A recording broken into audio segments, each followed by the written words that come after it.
दोस्तों, 4 पीएम की देश के बाद कार्यक्रम में आप सभी साथियों का स्वागत है।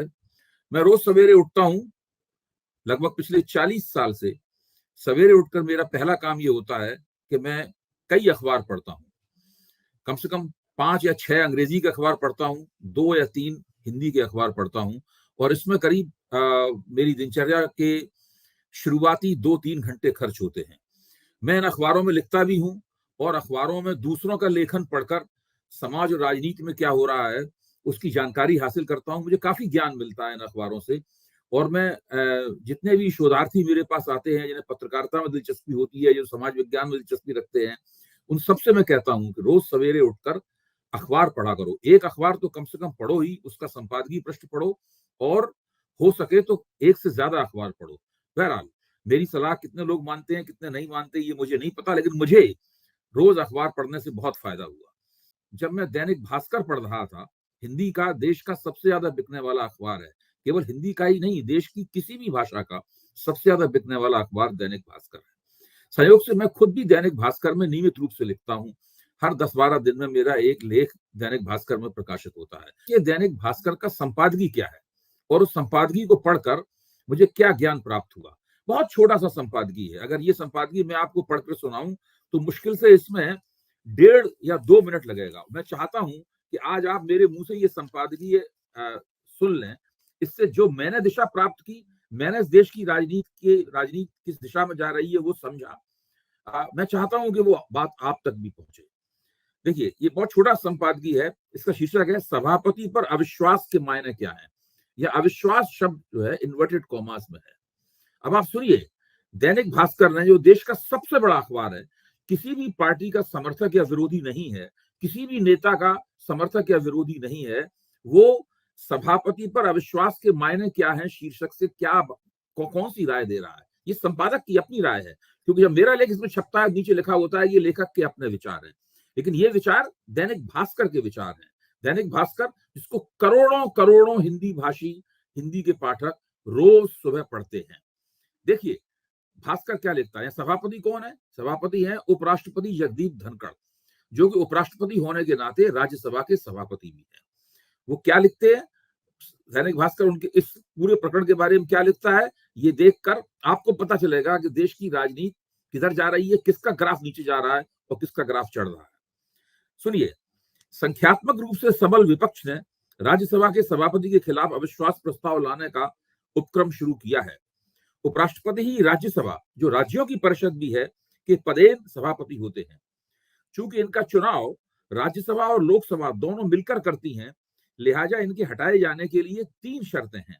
प्रस्ताव राज्यसभा में पेश हुआ हो, जहां सदन की तत्कालीन सदस्य संख्या का बहुमत इसे पारित करे, लोकसभा इसे अनुमोदित करे और संख्या का बहुमत लोकसभा इसे अनुमोदित करे और अविश्वास प्रस्ताव का नोटिस 14 दिन पहले दिया गया हो।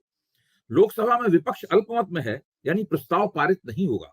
लेकिन जिस सदन के हर सत्र में पीठासीन अधिकारी और विपक्ष के बीच रस्साकशी चल रही हो, उस सदन में पीठासीन अधिकारी के खिलाफ अविश्वास प्रस्ताव पारित होना ही सभापति के लिए असहज स्थिति बना देगा। इस स्थिति का असली कारण यह है, जब सरकार पर हमले होते हैं तो शीर्ष पदों पर बैठे कुछ लोग पद की मर्यादा भूलकर सक्रिय राजनीतिक कार्यकर्ता बन जाते हैं। ध्यान कीजिए, जब सरकार पर हमले होते हैं तो शीर्ष पदों पर बैठे कुछ लोग पद की मर्यादा भूलकर सक्रिय राजनीतिक कार्यकर्ता बन जाते हैं। यह वही संसद है जहां करीब 153 सांसदों को निलंबित कर अहम विधेयक पारित करा लिए गए थे, या जहां विपक्ष के किसान बिल पर वोट की मांग को अनसुनी कर बिल पारित करा लिए गए। चुनाव के बाद संसद की केमिस्ट्री बदली। नए सदन में सत्रावसान के 2 दिन पूर्व राज्यसभा में विपक्ष के आरोपों पर सांसद निलंबित नहीं किए गए, बल्कि सभापति गुस्से में यह कहते हुए अपनी कुर्सी से उठकर चले गए कि विपक्ष चेयर का अपमान कर रहा है।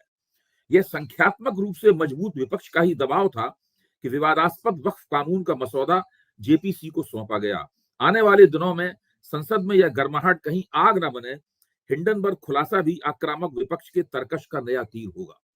अब देखिए, भास्कर कह रहा है कि हिंडनबर्ग खुलासा भी आक्रामक विपक्ष के तर्कश का नया तीर होगा। अब मैं आपको एक अंग्रेजी, देश के 2-3 सबसे बड़े अखबारों में से एक अंग्रेजी के अखबार की तरफ ले चलूंगा।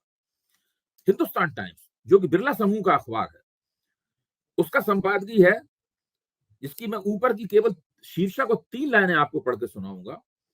बुचिस प्रॉपर्टी इरेज ऑल डाउट। जो सेबी की अध्यक्ष हैं माधवी बुच, उनके लिए ये संपादकीय आह्वान करता है, उनसे अपील करता है कि अगर आप अपनी पारदर्शिता साबित करना चाहते हैं, अपनी ईमानदारी साबित करना चाहते हैं, तो जितने भी संदेह आपके कार्यकलापों के ऊपर उठाए गए हैं कि आपने विनोद अडानी से संबंधित ऑफशोर यानी विदेशों में जो फंड्स हैं, उन फंड्स में आपने निवेश किया था और समय रहते आपने उनका खुलासा नहीं किया, बावजूद इसके कि आप अडानी के ऊपर लगाए गए हिंडनबर्ग के आरोपों की जांच में शामिल थी। तो ये संपादकीय कहता है, Hindenburg allegations against Madhabi Puri Buch may be wholly baseless but need to be shown as such by an independent probe। यानी साफ तौर पे ये अखबार मांग कर रहा है कि हो सकता है कि हिंडनबर्ग द्वारा माधवी पुरी बुच के ऊपर लगाए गए आरोप पूरी तरीके से आधारहीन साबित हों, लेकिन अगर वो आधारहीन है तो यह बात केवल खंडन करने से नहीं तय होगी, आपने उसका खंडन कर दिया या भारतीय जनता पार्टी आपके समर्थन में खड़ी हो गई, बल्कि एक स्वतंत्र और निष्पक्ष जांच के जरिए ये बात साबित की जानी चाहिए। अब जब अखबार और आज का इंडियन एक्सप्रेस पढ़िए, जो इस देश का दूसरा सबसे बड़ा अखबार है, इसमें पी वैद्यनाथन अय्यर जो बहुत मशहूर और वरिष्ठ पत्रकार हैं, उन्होंने भी अपने संपादकीय पृष्ठ पे लिखे हुए बहुत ही बेहतरीन लेख में लगभग यही बात अपने शब्दों में और अपने तर्कों के आधार पर कही है। कांग्रेस अब इस प्रश्न को लेकर सड़क पर निकलने वाली है।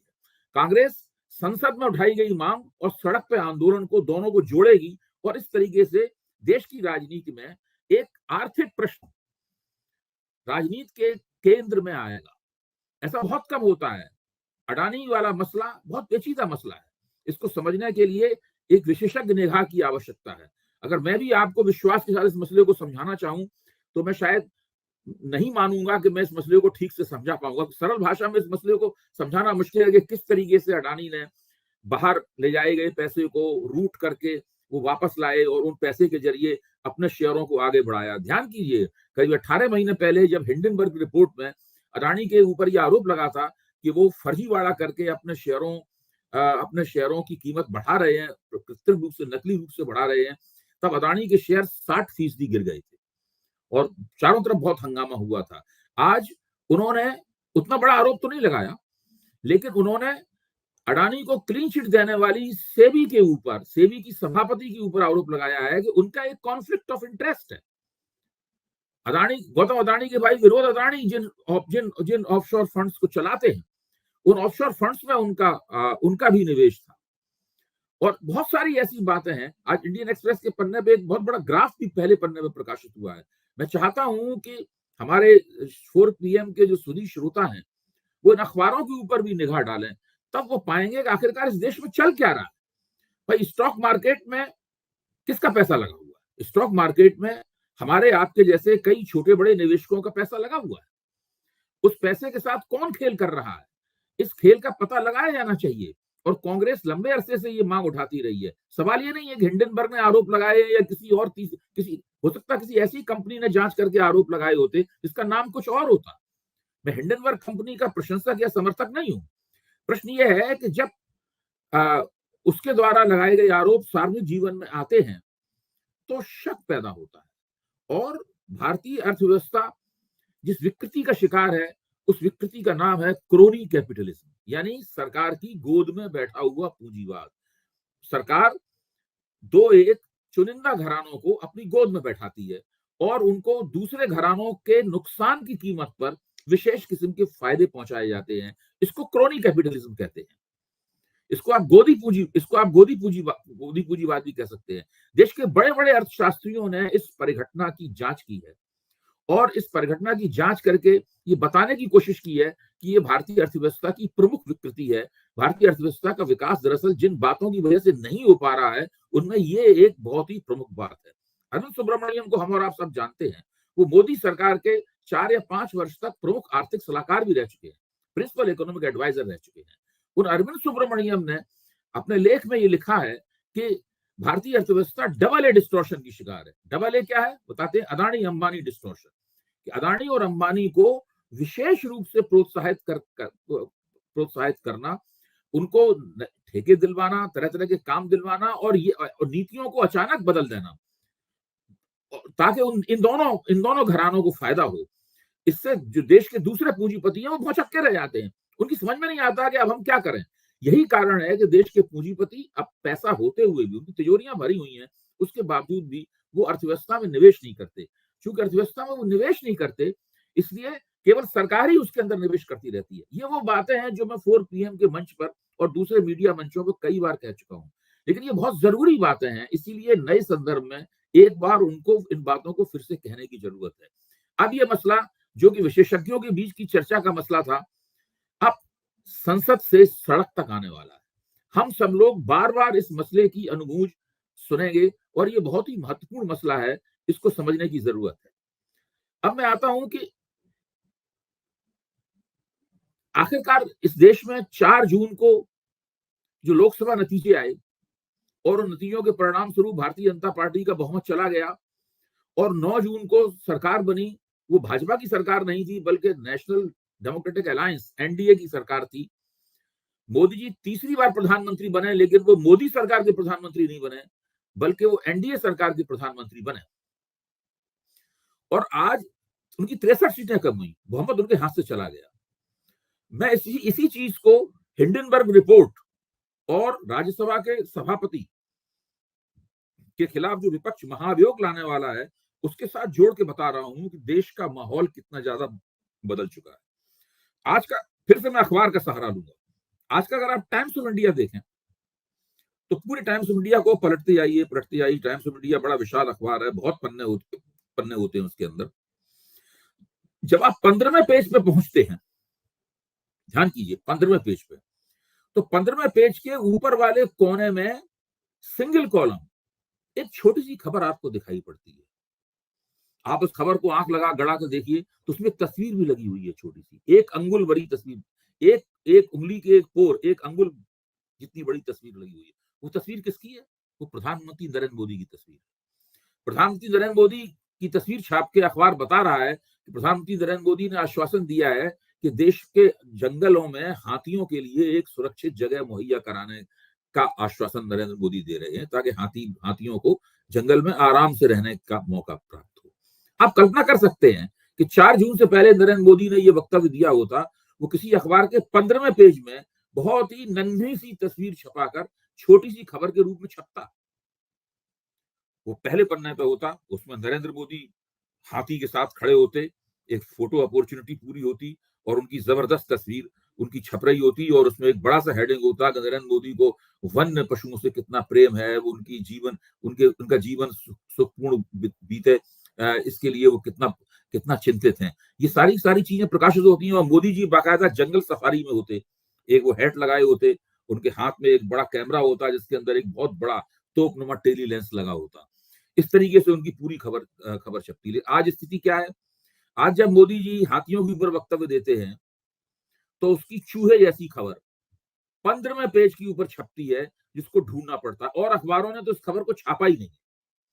आप जो कमर्शियल टीवी चैनल्स हैं, उनका जो गोदी रवैया है, उनके ऊपर मत जाइए।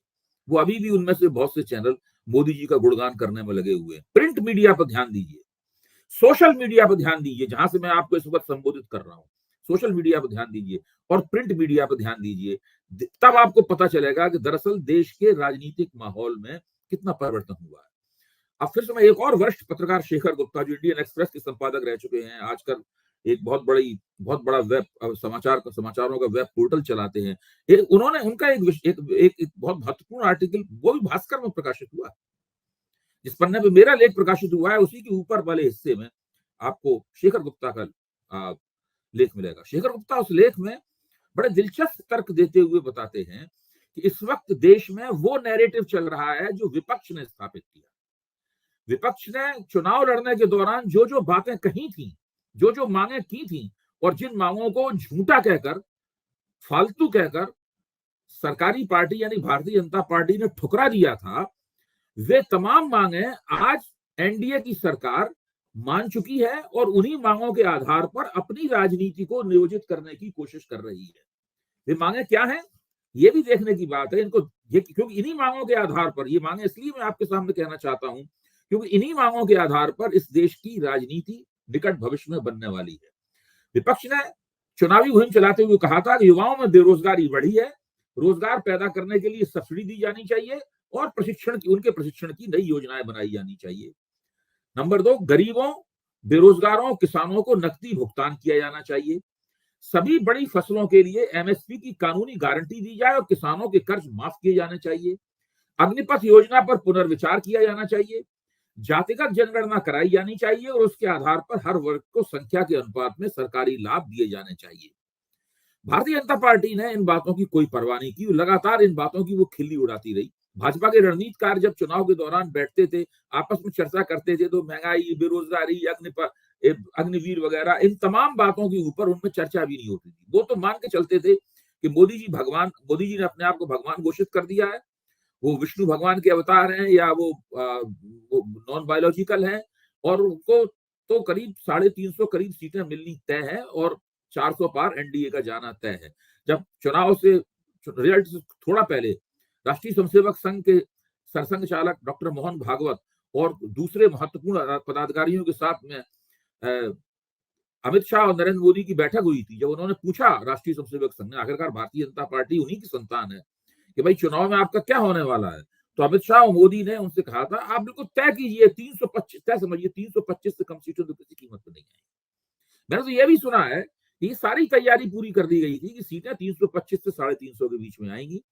मोदी जी ने अपने आप को ईश्वर घोषित कर दिया है, नॉन बायोलॉजिकल घोषित कर दिया है, और जैसे ही ये होगा फिर उसके बाद में जब अनंत और राधिका की शादी होगी अंबानी घराने द्वारा, उसमें मोदी जी जाएंगे एक शानदार आध्यात्मिक सी लगने वाली पोशाक पहनकर, सिंहासन नुमा कुर्सी पर बैठेंगे, ईश्वर की तरह उनकी पूजा होगी और धीरे धीरे उनके मंदिर तमाम बनने शुरू हो जाएंगे। एक अयोध्या में राम मंदिर बना है, इसी तरह मोदी का भी एक विशाल मंदिर बनेगा, और मैंने टीवी पर भी कहा था फिर मोदी जी स्वयं उस मंदिर की प्राण प्रतिष्ठा करेंगे, और किसी की तो हिम्मत नहीं है। मैं तो टीवी मैंने कहा था केवल 2 ही लोग मोदी जी की प्राण प्रतिष्ठा, मोदी जी के मंदिर की प्राण प्रतिष्ठा कर सकते हैं, एक तो स्वयं मोदी या फिर डोनाल्ड ट्रंप जो मोदी जी के अभिन्न मित्र हैं, वो कर सकते हैं। तो मैं कहना ये चाहता हूं कि वो सारी की सारी योजनाएं इस देश के मतदाताओं ने बेकार कर दी। ये मेरा सब अंदाज है, मतलब ऐसा नहीं है कि कोई मेरे पास कोई बहुत तथ्य है और कोई सबूत है इस बात का, लेकिन मेरा अनुमान है। ये तो एक जानी मानी बात है कि मोदी जी ने खुद को नॉन बायोलॉजिकल कहा था। ये भी एक जाने मानी बात है कि मोदी जी ने कहा था कि 300 आरएसएस राष्ट्रीय कहा था कि 325 से कम सीटें नहीं आएंगी। ये दोनों तथ्य हैं, लेकिन चुनाव नतीजे के बाद का सिनारियो क्या होगा, बाद का नजारा क्या होगा, ये वोटरों ने कल्पित किया। वोटरों ने कहा कि भाई हमें हिंदू धर्म में पहले ही से बहुत सारे देवता और भगवान हैं, हमें नया भगवान नहीं चाहिए। और जैसे ही वोटरों ने सोचा कि हमें नया भगवान नहीं चाहिए, वैसे ही मोदी जी धरती पर आ गए। तो ये एक ऐसी स्थिति है। अब देखिए, मोदी जी केवल 63 सीटें खोने के बाद आज ऐसा लगता है कि मोदी जी के पास कोई रणनीति नहीं है, कहने के लिए कोई नई बात नहीं। अभी एक दिन मैं एबीपी चैनल पर संदीप चौधरी के कार्यक्रम में इस बात पर हम लोग चर्चा कर रहे थे कि जो बजट सत्र हुआ, इस बजट सत्र में किसका हाथ भारी रहा, कौन आगे रहा, विपक्ष आगे रहा कि सत्ता पक्ष आगे रहा। बड़े बड़े पत्रकार मेरे साथ थे, वरिष्ठ पत्रकार नीरजा चौधरी, इनका मैं बड़ा सम्मान करता हूं, वो उस कार्यक्रम में थी। उस कार्यक्रम में मेरे मित्र विनोद अग्निहोत्री थे, जो बड़े प्रखर पत्रकार हैं। इस कार्यक्रम में बहुत ही अनुभवी प्रभु चावला थे इस कार्यक्रम में। तो जब हम लोगों से पूछा गया कि भाई आप बताइए आपका क्या आकलन है, तो नीरजा चौधरी हो, प्रभु चावला हो, सब लोगों का ये कहना था। हमारे मित्र प्रोफेसर संजय कुमार थे, जो देश के सबसे बड़े चुनावी विश्लेषकों में से एक हैं और जो चुनाव शास्त्र है उसके विद्वान हैं। सब लोगों का कहना यह था कि जो बजट सत्र है उसके अंदर विपक्ष का हाथ भारी रहा, विपक्ष सत्ता पक्ष में हावी रहा, वो आक्रामक रहा, सत्ता पक्ष लगातार बचाव की मुद्रा में रहा, और सत्ता पक्ष के पास कहने के लिए कोई भी नई बात नहीं थी। प्रभु चावला ने यहां तक कहा कि मैंने कभी भी सरकारी पार्टी में नए विचारों का इतना अकाल नहीं देखा। तो आप इससे अंदाजा लगा, नीरजा चौधरी कहना था कि कुछ भी नहीं है, हिंदू मुसलमान करते रहते हैं और इससे लोग बिल्कुल बोर हो चुके हैं। लोगों को गर्व है कि एक हम अयोध्या में राम मंदिर बना, इसका मतलब नहीं है, ये नहीं है कि वो भारतीय जनता पार्टी के वोटर बन गए। यानी उनका कहना था कि आप निकट अभी फिलहाल तो हिंदू बनाम मुसलमान जो कर रहे हैं ये लोग, उसका कोई वोटरों पर असर नहीं पड़ने वाला है। अब भविष्य में जो होगा वो देखा जाएगा, आज की स्थिति तो इस तरह की नहीं है। ये देश के वरिष्ठतम पत्रकारों का अनुमान है। इनमें से कोई भी पत्रकार ऐसा नहीं है जो किसी कम्युनिस्ट पार्टी से संबंध रहा हो, कोई भी पत्रकार ऐसा नहीं है जो कोई भाजपा विरोधी पत्रकार हो। सारे लोग बड़े संतुलित और वरिष्ठ बातचीत करने वाले पत्रकार हैं। तो मैं कहना ये चाहता हूं, इस देश की राजनीतिक हवा पूरी तरीके से बदल गई है। आप अखबारों को पढ़िए, आप ढंग के टीवी चैनलों को देखिए, आप सोशल मीडिया को देखिए, हर जगह आपको दिखाई पड़ेगा कि मोदी जी की तस्वीर घटते घटते, जो पहले पन्ने पर 2 या 3 कॉलम की छपती थी, घटते घटते अंगुल भर की रह गई है। और संसद से सड़क तक अब हिंडनबर्ग गूंजने वाला है।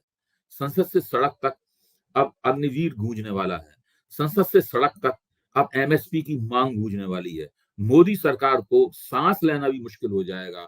आने वाला भविष्य मोदी सरकार के लिए एक बहुत बड़े संघर्ष की घोषणा कर रहा है।